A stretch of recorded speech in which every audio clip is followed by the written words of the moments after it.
کہ ابن عباس رضی اللہ عنہ اپنے آخری زمانے میں جہاں وہ بہت دور مدینے سے ایک بستی کی طرف چلے گئے تھے، وہیں پر عید کی نماز ادا کر لیا کرتے تھے۔ یہ حدیث اس باب کے تحت لائے ہیں کہ دیکھو یہ جماعت میں شامل نہیں ہوتے تھے، آنا بھی دور پڑتا تھا، عمر بھی ہو گئی تھی، اس واسطے وہاں کے لوگوں کو جمع کر کے، وہ دراصل کیا ہے، گھر کے لوگ ہو سکتے ہیں بس، اس سے زیادہ کیا ہو سکتے ہیں، تو ان سے نماز عید پڑھا لیتے تھے یا پڑھوا دیتے تھے۔ تو اس حدیث سے انہوں نے دو مسئلے نکالے ہیں کہ اس طرح نماز ادا کرنا جائز ہے، اور جس کی نماز نہیں ملی وہ نماز ادا کرے ویسے ہی۔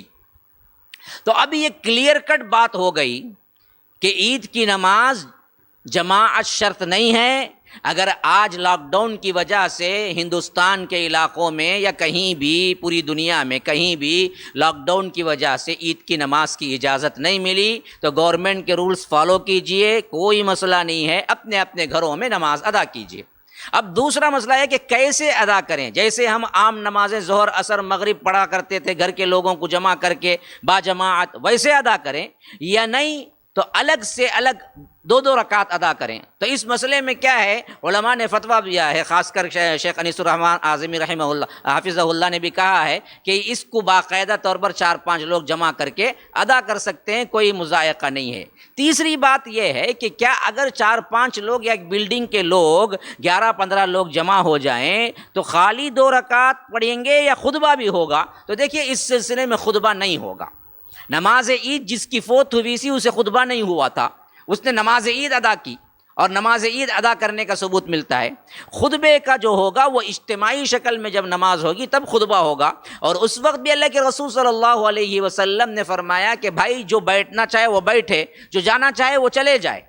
جب نماز اللہ کے رسول صلی اللہ علیہ وسلم نے پڑھایا تو کئی عید کی نمازوں میں اللہ کے رسول صلی اللہ علیہ وسلم نے یہ لفظ دہرایا کہ بھائی جو بیٹھنا چاہے میں خطبہ پڑھوں گا، جو بیٹھنا چاہے جو سننا چاہے بیٹھے، جو جلدی میں ہے وہ چلا جائے۔ تو یہ آپشنل تھا۔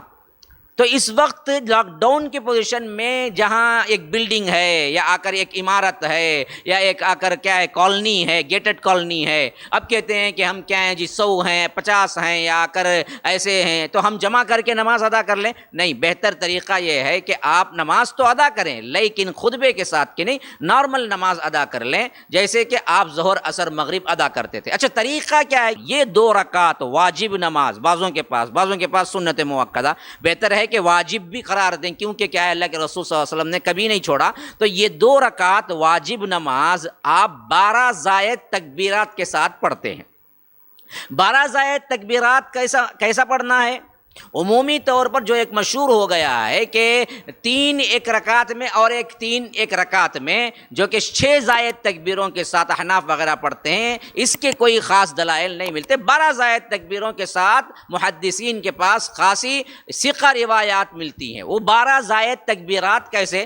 پہلی رکعت میں اللہ اکبر تکبیر تحریمہ باندھ لینے کے بعد 7 تکبیرات کہے جائیں، 7 تکبیرات وقفے سے، اللہ اکبر اللہ اکبر۔ اب اس میں ہاتھ اٹھا کے باندھنا یا باندھے رکھنا دونوں جائز ہے۔ ہاتھ اٹھانا اور باندھے ہی رکھنا، مثلا آپ کیا ہے تکبیر تحریمہ کے لیے ہاتھ اٹھائے، اللہ اکبر، ہو گیا تکبیر تحریمہ۔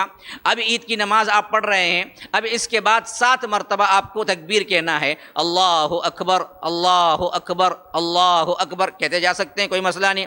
اور کوئی یہ چاہتا ہے کہ ہر تکبیر کے لیے پھر کیا ہے رفع الیدین کرے، اللہ اکبر اللہ اکبر، یہ بھی جائز ہے، رفع الیدین بھی جائز ہے، رفع الیدین کو چھوڑنا بھی جائز ہے، دونوں چیزیں ہیں۔ تو اس طرح 7 تکبیرات، پھر اس کے بعد سورہ فاتحہ، پھر اس کے بعد کوئی سورت، اور بہتر طریقہ یہ ہے کہ کیا ہے اس میں سورہ اعلیٰ پڑھی جائے، پھر اس کے بعد رکوع سجدہ، پھر دوسری رکعت کے لیے اٹھتے ہوئے اللہ اکبر کہ اٹھ گئے تو اٹھنے کے بعد پھر 5 تکبیرات، اللہ اکبر اللہ اکبر اللہ اکبر اللہ اکبر اللہ اکبر۔ اس میں بھی ہاتھ اٹھا سکتے ہیں اور پھر باندھ بھی سکتے ہیں یا باندھے ہی رکھ سکتے ہیں۔ پھر اس کے بعد آپ پڑھیں گے سورہ فاتحہ، پھر حدیث کے اعتبار سے بہترین سورہ جو ہے، جو عموماً عید اور اللہ کے رسول جمعہ میں پڑھا کرتے تھے، وہ کیا ہے؟ غاشیہ ہے، حل اتاک حدیث الغاشیہ۔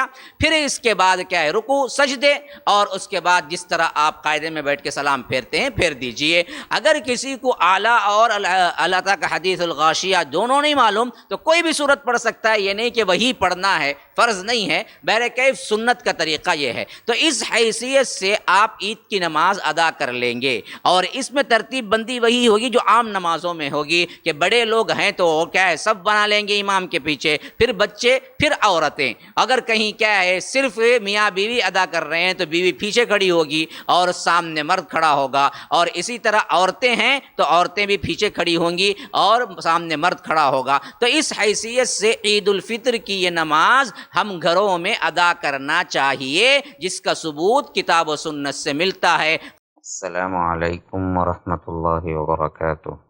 احباب کرام، میں جاوید عثمان ربانی۔ اس ریکارڈنگ کا مقصد یہ ہے کہ رمضان المبارک کا مہینہ چل رہا ہے، اور اللہ کے رسول صلی اللہ علیہ وسلم اس مہینے میں سب سے زیادہ سخاوت کرتے تھے، جیسا کہ روایتوں میں آیا ہے کہ اللہ کے رسول پہلے ہی بہت سخی تھے، کان اجود الناس۔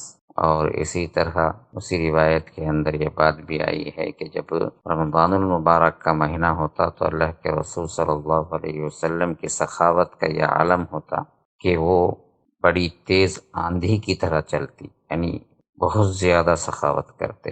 اور اس کے علاوہ بھی بہت سے لوگ اس رمضان میں زکوٰۃ نکالتے ہیں اور دوسرے فی سبیل اللہ کاموں میں آگے بڑھ کر حصہ لیتے ہیں۔ تو آپ لوگوں کو اطلاعاً اور ایک درخواست کے طور پر یہ بات میں آپ کے سامنے رکھ رہا ہوں کہ مسجد السلام جو ہماری زیر نگرانی تعمیر ہو رہی ہے، اللہ تبارک و تعالیٰ کے فضل و کرم سے تکمیل کے مراحل سے گزر رہی ہے، اور جو قرضہ باقی تھا گزشتہ سال میں نے اعلان کیا تھا 70 لاکھ کا قرضہ، اللہ تبارک و تعالیٰ نے آپ جیسے لوگوں کے ہاتھوں بہت زیادہ تعاون فرمایا، اور آپ کے دلوں میں اس کے لیے خصوصی طور پر اللہ کی راہ میں دینے کی توفیق ڈالی، جس کی وجہ سے ہم تقریباً 60 لاکھ روپئے ہم نے پے کر دیا، ادا کر دیا ہے،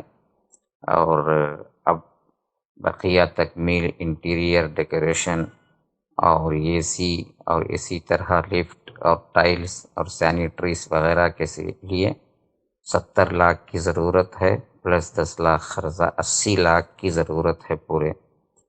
تو جو لوگ میرے بیانات کو لگاتار سنتے ہیں اور ہمارے مرکز کو جانتے ہیں، مرکز السلام کو اور مسجد کے بارے میں آپ لوگوں کو معلوم ہے، اور مرکز کے ایکٹیویٹیز کے سلسلے میں آپ لوگوں کو اچھی طرح معلوم ہے، اس کے لیے آگے بڑھ کے آئیے۔ رمضان المبارک میں 1 کا 10 ملتا ہے تو اللہ تبارک و تعالیٰ کے پاس بے انتہا اجر و ثواب ہے۔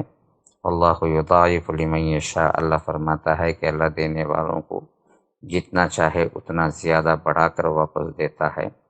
تو آپ اس مرکز کو زکوٰۃ بھی دے سکتے ہیں، مرکز کے ایکٹیویٹیز اور مرکز کے اخراجات بھی 70-80 ہزار کے قریب پر منتھ ہوتے ہیں، تو اپنی زکوٰۃ بھی دیجیے۔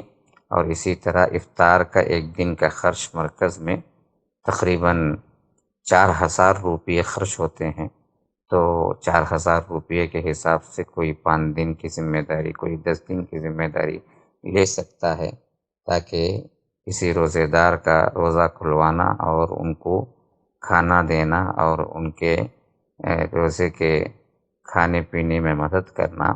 اللہ کے رسول صلی اللہ علیہ وسلم نے فرمایا کہ اس کو اللہ تعالیٰ ایسے ہی اجر دیتا ہے بغیر وہ روزے دار کی ثواب کی کٹوتی کے، یعنی پورا ثواب اس کو 1 روزے کا دیتا ہے۔ تو یہ بہترین مواقع ہے۔ مرکز السلام آپ کو درخواست کرتا ہے کہ آپ آگے بڑھ کے آئیں، اس 80 لاکھ کا جو بقیہ اماؤنٹ ہے اس کے لیے آگے بڑھ کے آئیں اور افطاری کا 4,000 کا اماؤنٹ جو ہے اور مرکز کو چلانے کے اور انتظامات کے لحاظ سے 70-80 ہزار کا جو معاملہ ہے اس پر بھی آگے بڑھ کے آئیں، اور جو نمبرات دیے گئے ہیں اکاؤنٹ نمبر ہمارے مرکز کے، اور باہر والے ہیں تو ویسٹرن یونین سے یا آ کر ہمارے طلباء سے رابطہ کر کے آپ لے سکتے ہیں، اور جی پے اسی طرح فون پے وغیرہ کے لیے 9884112044 سے رابطہ کر کے اس نمبر پہ ڈال سکتے ہیں۔ تو آپ سب سے گزارش ہے کہ آپ آگے بڑھ کے آئیں اس کاز میں، اللہ دینے والوں کو اور زیادہ ترقی دے اور زیادہ ان کے رزق میں کشادگی دے۔ اللہ تعالیٰ جن لوگوں کی سکت نہیں ہے، اللہ تعالیٰ ان کو دنیا کی دولت سے مالا مال کرے اور اس کے ذریعے دین کا کام لے۔ اللہ تعالیٰ سب کو صحت و عافیت کے ساتھ دین و دنیا کی ہر بھلائی عطا کرے۔ السلام علیکم ورحمۃ اللہ وبرکاتہ۔